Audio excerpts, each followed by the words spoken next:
imagination into the real world. And so thousands of years ago, people got sticks and rocks, and they were bored, and they started making things with them and changing the world with them. And before long, sticks and rocks, that technology gave way to another one that's related, which is also sticks and rocks, but this was my first introduction to technology that I fell in love with when I was a kid, which is a paintbrush and paints. Paints are made out of rocks, and paintbrushes are made out of sticks, mostly stick. And I was an art kid, so I grew up painting and drawing, and also playing outside with rocks and sticks, which I highly recommend that all of you do, because it's the most important technology to master. And I realized that by using this technology, I could take things that were in my head and put them out in the world for other people to see. And that's what all technology is. And the next technology that I fell in love with, which I'm sure you guys have heard about too, it's really high tech. It's called a book. So this technology is something that Bitsbox believes in. And what you do is you take the stick and you cut it into very, very small pieces, and then you put it into very thin sheets. And then you use that paint to make stories on it. And so with Bitsbox, you guys who are going to be using it are going to be using a book to learn about technology. Because coding is just the next step in technology. It's the next way for you to get these ideas out of your head and into the real world.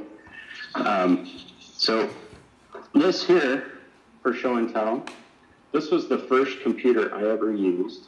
When I was a little boy, I was 7 years old. My dad bought this computer, and I sometimes hug this computer. I really do. I hug it, because this computer and the time I spent learning how to code on it changed my life. I grew up in a small town. There were just a few kids in graduating class in high school, but because I was the arty kid with my paintbrushes who could also code, I found that I could have pretty much any job I wanted. And after I got out of college, I worked doing coding, and I sold my first software startup to Google. And what that means is that I basically got to play and imagine and create something, and then somebody realized that they liked it, and they bought it from me, and I got to go work at Google, which is a really, really fun place to work. And the point is that I was always considered myself more of an art kid than a coding kid. But because I had that coding stuff, it really changed my life. So I have a little bit of advice for you guys. First of all, don't be afraid to be bored. I think that boredom is what creates everything wonderful out there.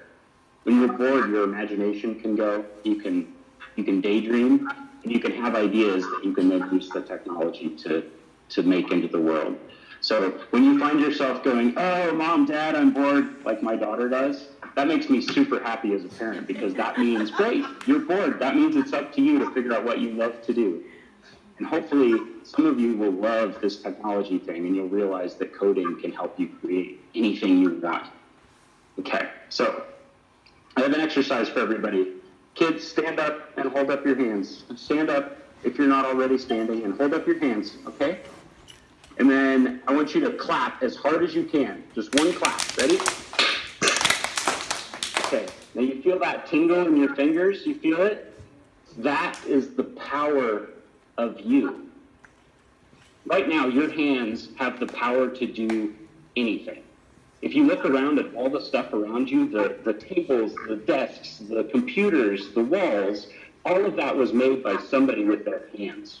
Every video game you played was coded by somebody with their hands. You can put your hands down now.